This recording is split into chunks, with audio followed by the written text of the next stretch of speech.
Good evening, everyone, and welcome to the Brian Crombie Radio Hour on Saga 960. I have a real pleasure tonight to introduce you to one of the most not one of the most inspirational young ladies that I've ever had the privilege of meeting, interviewing, being on the same stage with, etc. Tracy, the unstoppable Tracy Schmitt. And I should preface, she's a power of nature, a powerful human being, no matter what.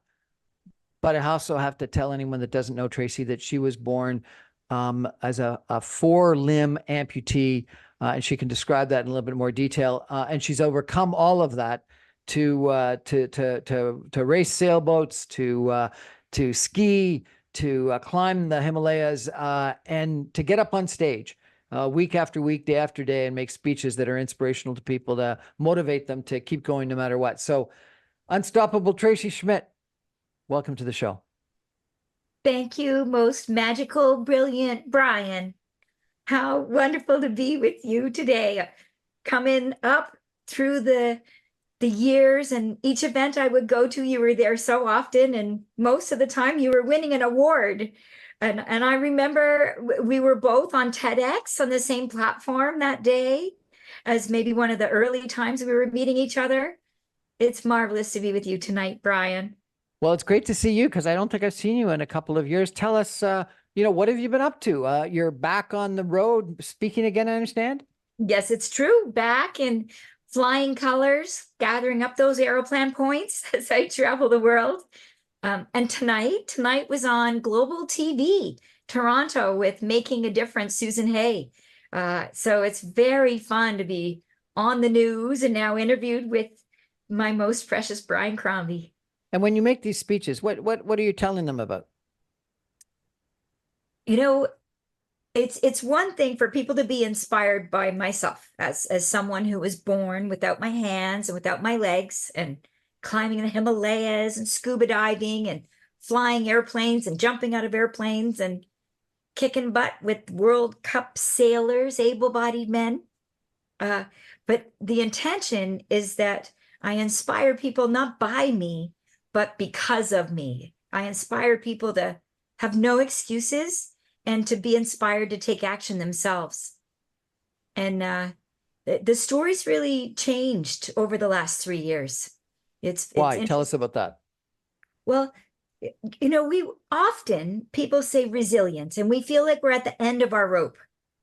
And then something significant happens, and we find out we are capable of so much more, right? People that have lived in times of war get to really see their bandwidth and how much more they stretch. We have a 12-hour day and we think, oh, I'm exhausted. and they're living with their arms and their legs, and it was working. It wasn't even surviving. And now resilience after COVID, everybody's going all in, and they've really tapped into their vulnerable. And so the first year I was speaking in COVID, it was about being resilient and letting people know they can be unstoppable. And then the second year was like honoring and appreciating and celebrating how resilient they had been. But now we're in like third, fourth year. People are finally actually stretching their bandwidth and realizing that even when they're stretched, they get to keep going. And I feel like that's a lot of what's going on right now, particularly in fire and 911 and hospitals and nurses, psychologists, people that work in the industry, like folks that supply diabetes medicine, lots of folks that haven't stopped, that they've been 100% the entire time. Tracy, unstoppable Tracy, I've always been so impressed and admired your no excuses attitude, your resilience, your incredible spirit. I got to ask you, where does that come from? Like, where do you find that? Yeah, I think people think I'm putting it on, but it is so authentic that I am lucky to have been born this way. I think as a child without my hands and without my legs, I was just a kid, right? I just want to play. for example, I just wanted to be on the schoolyard with all my neighborhood kids. And pretty much every day, today included, somebody's telling me no. And that day in kindergarten, a principal said, I'm sorry, you can't go here. And my marvelous, magical mom, who has just left us, so I'm a little emotional. My mom she looked at that principal and she said, how come? And she did it with the kindest eyes, not an ounce of venom or mama bear. My mom was a lot like Snow White. She looked like her with dark hair and fair skin. And birds came to her in the outdoors, and stray cats nuzzled up on her ankles. And even when she walked past my fish tank, my fish followed her. She was beautiful like Snow White. She was charismatic like Snow White, but she also, with a grace, had so much power for the underdog. And I'm so blessed that she was my mom that day, that wasn't going to take no from the principal. And what did the principal say when your mom said, how come? Okay, let her in? And no, he said, I'm sorry, but because she doesn't have her hands, she can't tie her shoelaces, because she doesn't have her legs, she can't go to the bathroom by herself. And in the 70s, children with disabilities, he explained, go to segregated schools. So he told my mom that I'd be more suited somewhere else. And then my mom, even then, she didn't back down, but she didn't get mama bear. She just said a counter offer. She's like, I understand. One teacher, 30 kids, no support. She said, do you think we could try Tracy for 1 week while I look for another school? But since we're here today, can we just try? And the principal agreed. And it probably didn't hurt that my mom was stunning. But she also was just so kind and so non-threatening. So you went to that school? And I got to go to that school. And he never said no again, right? He just didn't know. And so many people out there, they just don't know. Like today, going to Tim Hortons, and I reached out for a Tim Hortons cup. And for those of you that are just listening, my little arm and my finger, and I'm reaching out for this cup, and this Tim Hortons person in 2024 just looks at me and she's like, oh, no. And she's not handing me the cup. And right now I can almost feel a lump in my throat. And I had to remember that mom, right, that got on her knees and held my arms and just looked at me in the eye and said, Tracy, it's really important that you and nobody's left behind. And, that principal just didn't know in kindergarten that I was the only one that could tie shoelaces, never mind the other kids. You could tie shoelaces. I could, yeah. I was the only one. There were 30 kids, and the principal raced outside to see if I made it, and I wasn't there.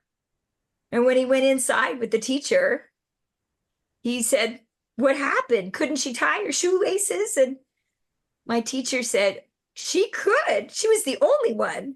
She was busy tying 30 other shoelaces because my mom had said, right? Learn how. And nobody left behind. And so what happened with this Tim Hortons server today? So she caught me off guard, and I got a lump in my throat. And then, as I always do, I flashed to that kindergarten story. And she just didn't know, right? The principal didn't know, and she didn't know. So I'm like, I can do it. It's okay. Just hand me the cup. And she's like, really? Like, all cautious. And I'm like, yeah, no problem. And my finger, my elbow, and I took the cup. And she's all amazed, right? Oh, she doesn't know that I climbed the Himalayas or fly airplanes or World Cup sailor against able-bodied men, big and strong like you, Brian. You know, like I wish. Tracy Schmitt, you're absolutely amazing, and I got to tell you, it's a pleasure to see you again. I understand that, as I said, that your mother passed, and my condolences. She must have been just an amazing individual, and that's got to be somewhere where you get a lot of your resilience and love yes, for other people and love for life, and your ability to make people feel comfortable, which I think is frankly, we should be comfortable anyway. But the yeah. fact that you make people feel comfortable, I think is wonderful. It's a wonderful gift that you've got, and your mother obviously had. We're going to take a break for some messages and be back with the unstoppable Tracy Schmitt in just 2 minutes. Stay with us, everybody.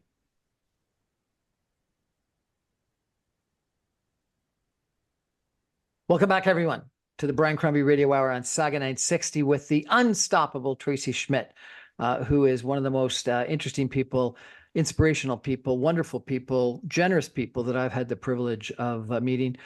For those of you that don't know, and I think it's important to understand the frame of reference is that Tracy was born without any arms and legs. She's a 4-limb amputee, it's called, but they were never amputated. You were just born that way. Yes. And Genital you told me that story once about you being on a blanket in the front yard. Tell us that story if you could. The kids were playing on another lawn and there was a gravel driveway and I was waving, hey, play over here, because I'm missing my legs and I didn't have any legs on. And the kids, instead of running over to my lawn like I thought they would, they started to say things like, don't talk to her, and she's weird. And I started to cry. And my mom opened the door and to check on me, and she's like, what happened? And I said, I wanted to play, and those kids said mean things to me. And my mom, she said, how's that working for you? And shut How's that the working for you? door. What a Yeah, tough love mom. Tough love mom. She's so kind-hearted. She's a little bit like Princess Diana and Snow White all in one. Like they look like the epitome of grace and kindness, but there's definitely a tough love of survival, and you've got to make it happen, right? She's got, and so I had to make it happen. And at first I thought my mom was real mean in that moment. But pretty quickly I realized, like, I'm allowed to cry. It totally sucked in the moment, but I could do nothing about it, or I could do something about it. And so I looked around and I saw a skateboard. And so I like to say I borrowed the skateboard. I lived on a hill. So I rolled down the hill and I sat on the skateboard because I don't have my legs. And one of my arms is long. I'm missing both my hands and one arm, but my long arm, I propelled myself over to the neighbor's lawn where the kids were playing. And I rolled up the lawn, and they were all looking at me with their eyes like, whoo. And I don't know if their eyes were big because a girl with no arms and no legs was rolling up their lawn, or if it was big because I defied the bully. Like, how dare she show up when he said, don't talk to her. And so I just deep breath and made eye contact, and I waved and I said, hi, I'm Tracy. Can I play? And you did. Fantastic. Yeah. And you've never stopped playing. The stories that you tell are just wonderful. You had I guess it was a sailboat instructor that really motivated you. Yes, Magnus Lidgedal. And the truth of the matter is he's a little bit like Shrek. And I wish I was the Fiona of the story, but I'm more like the donkey of the Oh, no. story. Because I phoned him and tweeted him and Facebooked him, and I spent 3 months sleeping in my car, hiding in his boatyard because he wanted nothing to do with me. So every morning at 5:30 in the morning, when Magnus was working on boats, like a gold Olympian would, survivors or successful people, Olympians, they all have early starts, it seems. And so 5:30 in the morning for 3 months, for 90 days, I would get up and I would wash and wax his boat. I was kind of like the Karate Kid of sailing before Magnus finally said, okay, come on, let's go sailing. And that's where my name comes from. He grabbed a Sharpie and he wrote it across this old boat in the corner, and he wrote Unstoppable Tracy. And he said, if you fix up that boat, you can sail it. And you did. And I did. And you, I think, from what I understand, were very successful in sailing, and you were competing against able-bodied men, and Yes. you won. And I 7th in the world. So 27 able-bodied men, and I came 7th, and there were 3 women, and it was in Melbourne, Australia. It was a gigantic World Cup regatta. And I went out for the trials in 2011, January 2012, for the Paralympics. And I think I got 24th out of 27th then. And then I stayed at it for the 4 years, 24/7 with Magnus, until I did the Paralympic trials again for Rio. And before Rio, I was in 135 sailing regattas. 135 regattas? In 12 months. 12 months. Like I was fierce in training and trying to get that 10,000 hours in before Rio. And I was in a regatta in September. Again, a North American regatta, a mobility cup this time. Mm-hmm. It's an integrated regatta, mostly sailors with disabilities. And I had sepsis in May. Oh, no. And I was in hospital all summer, May to August. What happened? How does one get sepsis? Anybody can have bacteria on their skin, and you can get like a pinprick. And over time it festers. And I didn't know I had it. And it was on my knee. And because I wear artificial legs, I just took it to mean that my legs are often in pain from my prosthetic legs. And so I just took it to be part of maybe getting older with legs. And so I ignored it. And it turns out I'd had sepsis in my knee until I was beyond. And you were in hospital for a while? For May, June, July, August, like four months. I'd never counted. Tracy, For I'm so 4 sorry to months. hear this. Thank you. But you got through that too. And I got through that too. And I will share that. So I didn't train, and I hadn't sailed through COVID, and then I hadn't sailed this past summer. But in September, I went to a sailing regatta to support, because I had registered and I wasn't really allowed on the water. And the wind was calm. And so I decided I would get in the boat for one calm day. And then I didn't get out of the boat. And so overall, with no training for 4 years, not in a boat, I got 4th out of 40 boats. There were a silver fleet and a gold fleet. And congratulations. yeah. And you climbed the Himalayas? Yes, the Annapurna region in Nepal. And I'm still the only one, male or female. And I did it on my hands and knees. We started with my long legs. We took a bus from Pokhara, a bumpy bus with no shocks, to from Kathmandu to Pokhara, but it just didn't work with the prosthetics. So we left my legs in Kathmandu. It feels like a song. I left my legs in Kathmandu. And it worked much better. And so I would start out early, and then my group would go later, and then I would be the last one to finish, because obviously my little leg steps were shorter than everybody's long leg steps. And it was incredible. It was amazing. I have 1,000 stories from there that I could tell. Tracy, you're incredible. So, you go on this speaking circuit and you make these speeches. People how do people identify with you? Because you've got, people have got problems and challenges in life. Everyone's got some problems. No, I don't know anyone that's got a perfect life. No. But you've got challenges. And yet you've got this spirit that is amazing, this personality that is beautiful. How do you connect with people and tell them that they're unstoppable too? You know, before COVID, I would say, no excuses. And no matter what, right? It's no excuses, no limits, and be all cheerful, and a play on limits because my limb is missing. So I'd spell limitless with a B. And now connecting with people is, I used to say no excuses, but what I've learned is what you just said, Brian.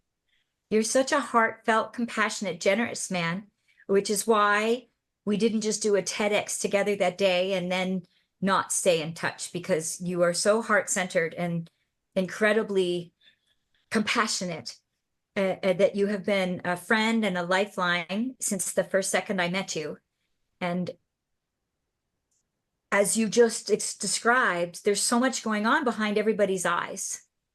And so that's the empathy I give, is that I can't begin to imagine what's going on for you, especially after these 4 years. For some people thrived in those 4 years, but I know for myself, when I live a life of no excuses, I get to live a life of no limits. It's not that I have to, I get to.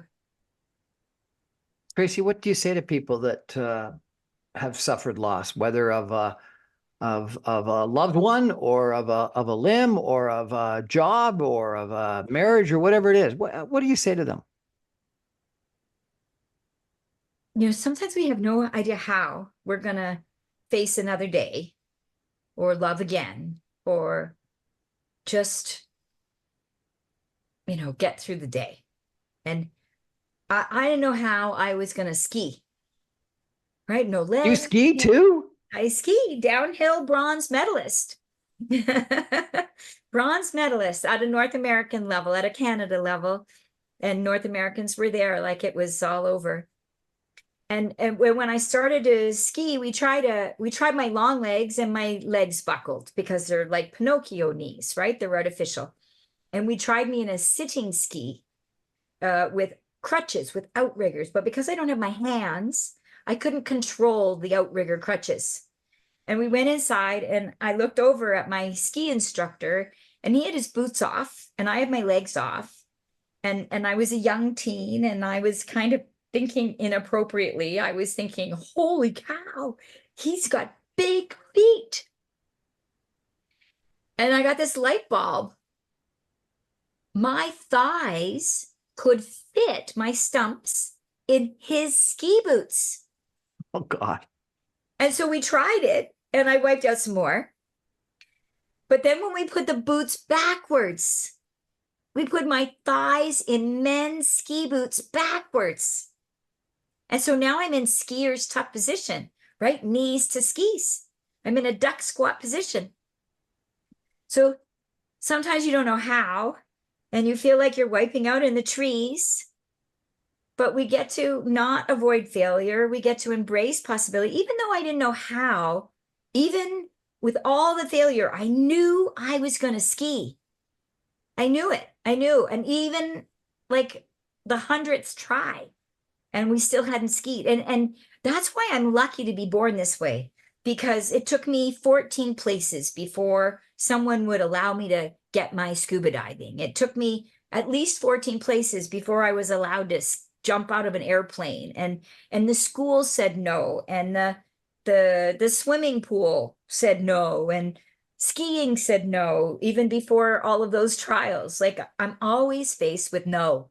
And that's why I'm lucky to be born this way. So when you lose somebody you really love, you get to feel the feeling. You get to exceed uncertainty. You get to feel uncertain, but you get to exceed uncertainty. I have to tell one of my personal favorite Unstoppable Tracy Schmitt stories, if I could. You were Yeah, kind enough to invite me to a gala. I can't remember. Was it March of Dimes or I can't remember. I And think. you were an honoree and you got an award. And it was number one, an honor to be there. And then after the speeches were all over, they said you can go next door where there's music and dancing. And so we walked over to the other side. And I like to dance. And I wasn't sure what to do. And you said, sure, ask me to dance Yeah. because I wasn't sure what to do. And so I said, fine. And we started dancing, and you were magical Oh, on your legs dancing. And we did get some attention as people were watching us as we were we doing the twirls we and cleared the dancing on the floor. dance floor. And you know what? I think I'm a reasonably, I don't know what the right word is, but I sort of, can adapt to almost any circumstance.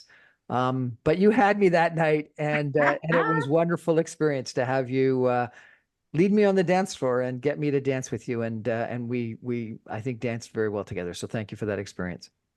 Well, thank you. I thoroughly enjoyed myself, and I had no idea that that was your experience on the other side. It was a very fun night. And that's just it, right? It truly is. Anything is possible. You We're just got to chatting put it tonight out with there. Tracy Schmitt, the unstoppable Tracy Schmitt, about her life. We're going to take a break for some messages, and we're going to come back, and I'm going to ask Tracy to give us some advice as a society as to what we need to do for all of the people within our society, but specifically people like Tracy that have got some challenges, physical challenges, in regards to making our cities more accessible, and more accepting and more adaptable. Stay with us, everyone. Back in 2 minutes with Unstoppable Tracy Schmitt.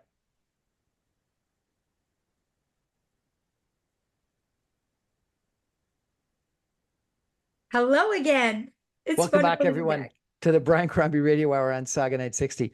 We're chatting tonight with the unstoppable Tracy Schmitt, who is just an amazing individual. For those of you that have just joined us, Tracy was born without any arms and legs. She's a 4-limb amputee, yet she has climbed the Himalayas. She's sailed boats. She's jumped out of airplanes. She's skied. She's done more than I've done, a lot more than I've done. And she's done it with grace and inspiration and positive spirit and empathy for people that feel uncomfortable or strange. And I think that's one of the biggest traits, that you just make people, you're so approachable that people feel very comfortable with you and don't feel uncomfortable. And so thank you for that. Tracy, let's take a big step back though. What do you think we need to do to make our cities, our lives, more usable for yourself and people like you, or more adaptable, more accessible, and more accepting from just an attitudinal standpoint? There's a popular expression that's nothing about us without us. And there's some councils out there and some initiatives out there where committees on transportation and building environmentally, customer service policies, but they get to include the people with the disabilities directly, or any of the groups. If you're making a plan, include the people that are part of that plan.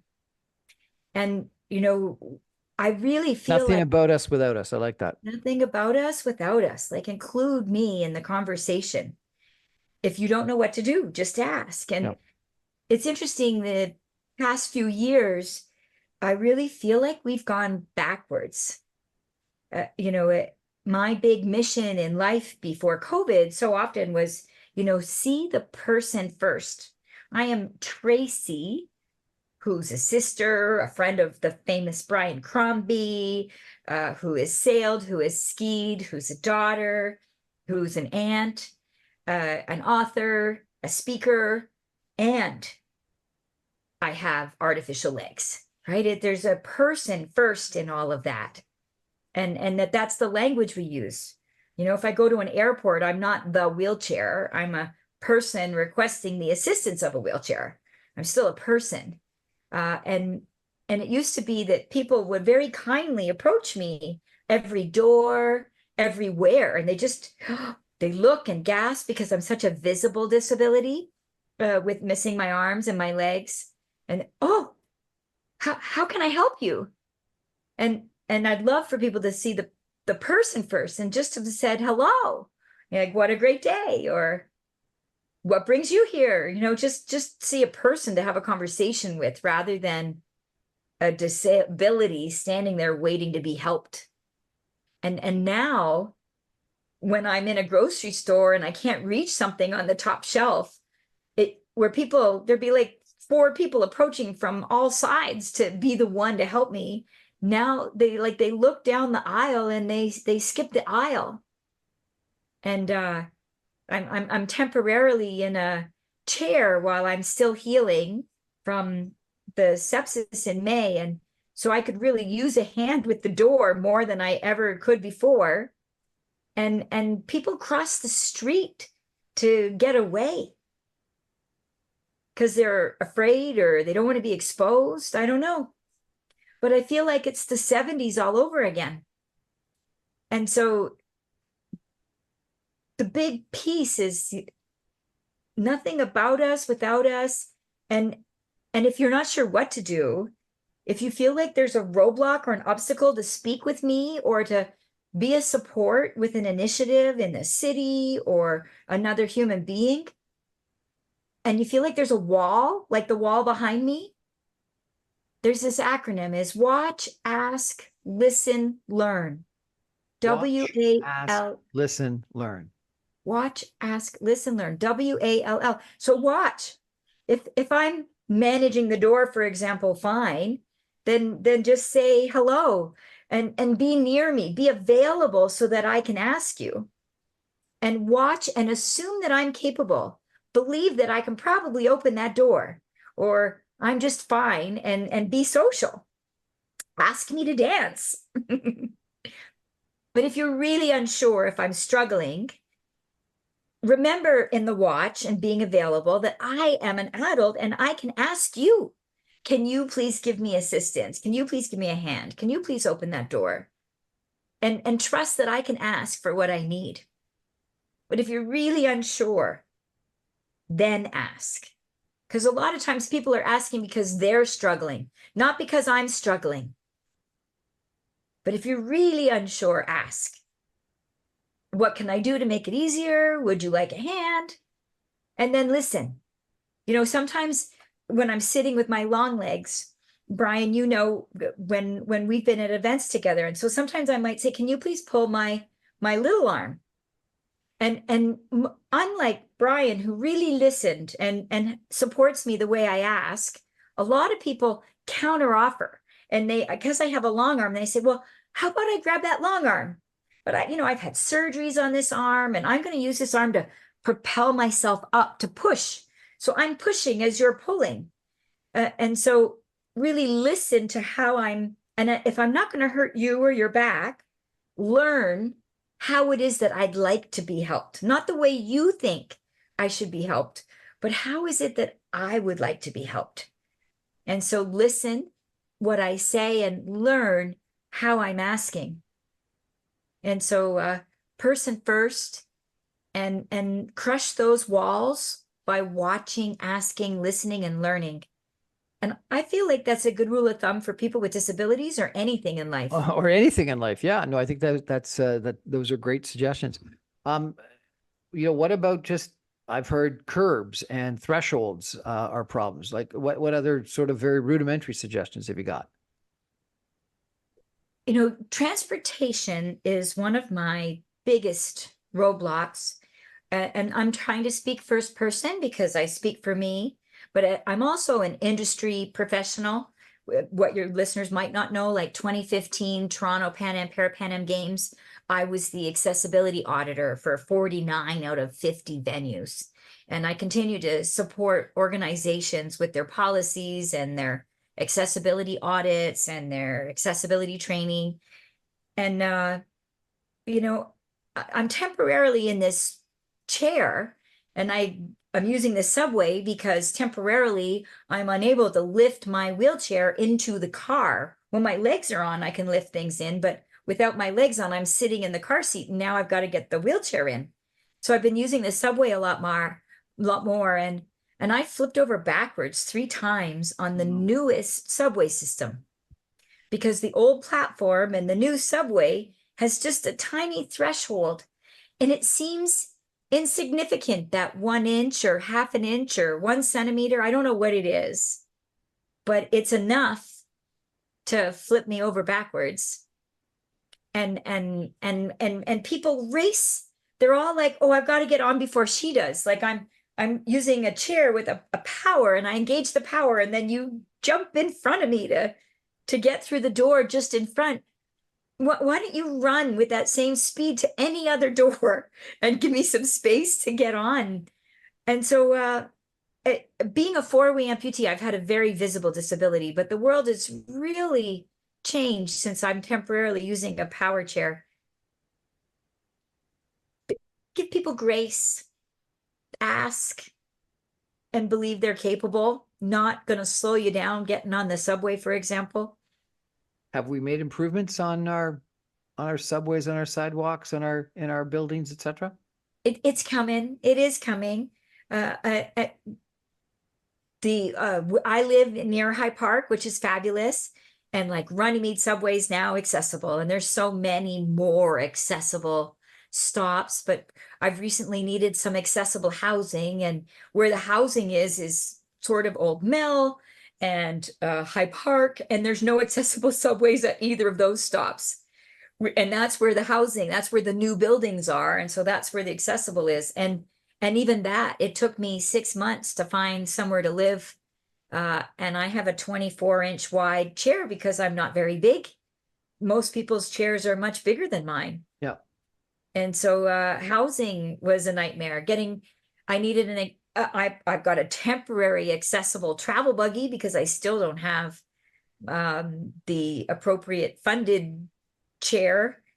We are making inroads, and how lucky am I that there are vehicles and there are lifts and there is funding and there are some subway stops. But it doesn't change that I probably was in hospital for 4 months because they had nowhere to put me.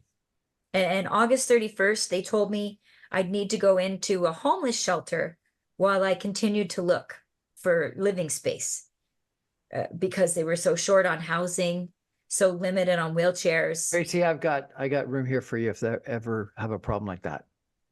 Aw, I mean that with all my heart. thank you. How do you drive?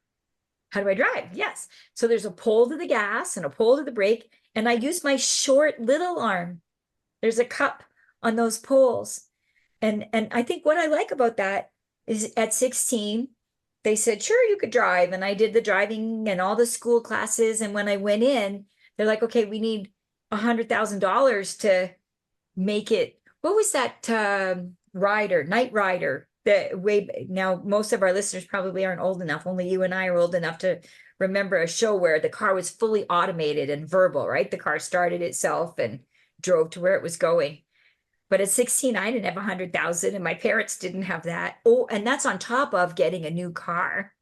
So many years later, 15 years later, I'm using a mouse with my left arm, and I got this light bulb like the backwards boots. I'm like, why can't I drive a car with this left arm, right? They were all trying to use my right arm, but then how do I steer if my hand is doing the gas and the brakes? So then we put the hand controls on my left arm. And so now I can steer the car with my right long arm. And so my little arm with a cup and a pull to the gas and a pull to the brake does the driving, and everything else I can do with my long arm. Unbelievable. And how do you scuba? How do I scuba?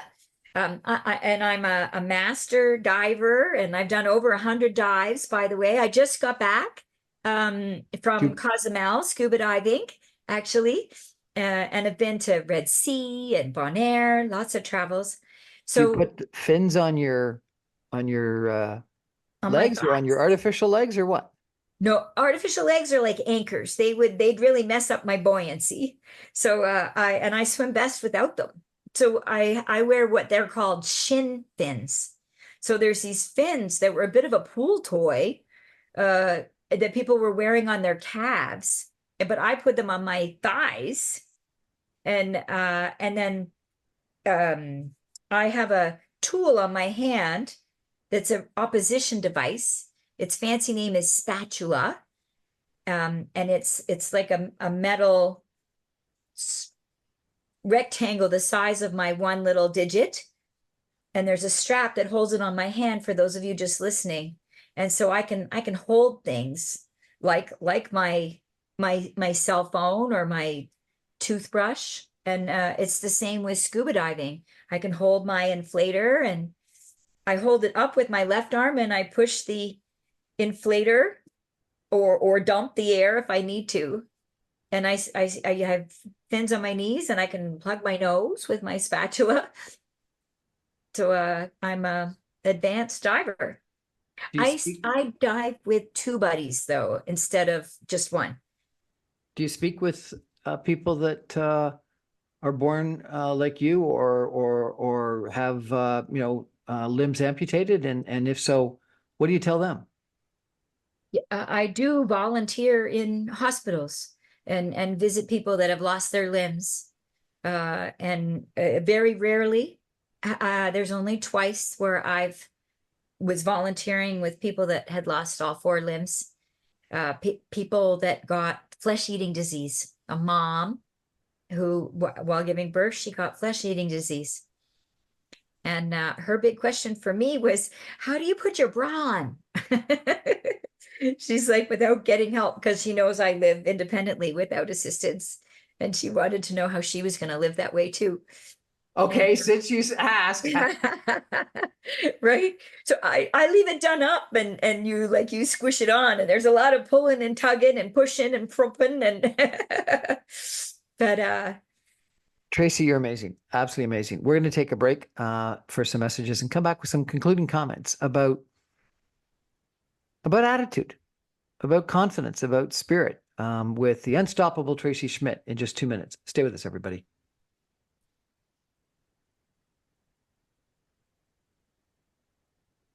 Welcome back, everyone, to the Brian Crombie Radio Hour on Saga 960. We've been chatting with the unstoppable Tracy Schmitt, who was born as a four-limb amputee, though they were never amputated. She was just born that way. She doesn't have any arms and legs. She's got a digit, and she's got a stump, and she's got thighs, and she's got an unbelievable spirit and positive attitude. And Tracy, I think that you are amazing. Like, it's incredible what you've accomplished, athletically, physically, from an occupational standpoint, from a speaking standpoint, from a travel the world standpoint, et cetera, et cetera. But the thing that I have found the most amazing about you is that you motivate me to go on no matter what, to be confident no matter what, to be unstoppable no matter what, to have no excuses, I guess is your line. What do you say to people that have got challenges other than, I can do it? Like most people can't do it. Most people with your circumstances wouldn't be able to do it. And clearly your mother was a big assistance, and an inspiration, but you did it. You're the one that, did that 3 months, cleaning the boat, waiting for the guy to teach you how to sail even more than you knew at the time. If people are going through tough times, or if they want to achieve great things, but they're scared, or they've just lost, a loved one like you did, what do you say to them? Like, you're so unusual. You're so unique. Is your experience actually applicable, or are you so special that even you're not a good example? I think when people hear my story, it opens up their vulnerability, and it's not, what do I say to someone, especially one-on-one, but even in audiences, it's more like, well, what's going on for you? Like we really get to ask and listen. What's going on for you? And if they're feeling stopped, it's just like in kindergarten with the mom story is, so how come? And what else? And after there's a lot of listening and venting, it's also finding out nothing about us without us, right? I can't come up with a solution. The person involved has to. So then it's asking, impossible unless what? Right? And so they might say, well, unless, I quit my job and go for it, or impossible unless I win $1 million. I'm like, okay, so what's it going to take to find $1 million? Well, that seems impossible. Impossible unless what? Right? And just keep, no is just the first of many no's, right? We just don't know. KNOW. It's listening. What do I say to people is listen to your family and your friends and your staff and your supervisors. Is listen and learn, and then say, how come? And impossible unless what? And who you surround yourself with, right? I'm blessed, as you call, about my phenomenal mother. And I had Arnold Schwarzenegger for a dad. Snow White and Arnold Schwarzenegger were my parents, basically. And from there, I got to meet the magical, brilliant Brian Crombie, who you certainly were a huge lifeline for me too, with introductions and faith and an ear. You listen tremendously, and you take action on what you hear of myself and many others. Huge guru in the transportation world with your TEDx. Yeah, same as you, Brian. I listen and I learn, and we probe questions. How come? Impossible unless what? Unstoppable, Tracy Schmitt. Thank you so much for joining us tonight. I really appreciate it. If people want to follow you or book you for a speaking gig or get inspired by some video or something like that, what's the best way to do any of that? Everything is Unstoppable Tracy. My website, my social medias, my LinkedIn. Let's connect. Unstoppable Tracy. No E. No E. Tracy, thank you for joining us. Thank you for your inspiration. Thank you for the spirit that you have. I hope we get to connect over a meal sometime soon. Thank you. Thank you for this dance of a conversation. That's our show for tonight, everybody. Thank you for joining us. I remind you, I'm on every Monday through Friday at 6 p.m. on 960 AM. You can stream me online, even from the Hyde Park area at www.saga960am.ca. I got to tell you that few people, probably no one in my life has inspired me the way that Unstoppable Tracy Schmitt has. She's just incredible. And I just don't think of her as disabled, because she's not. She's incredible. The things she's done, I would dream of climbing the Himalayas, being in 2 regattas or instead of, what was it, 130 something regattas in a year, scuba diving, jumping out of a plane, skiing backwards. It's amazing. Absolutely amazing what you've accomplished, Tracy. And you truly are an inspiration. And I think that the rest of us have got to think about how we can improve our lives, our cities, our families, our communities, our province, our country, if we just take a little bit of your no excuses kind of attitude and just get out there and try a little harder. Thanks so much. Good night, everybody. Good night, Tracy. Good night.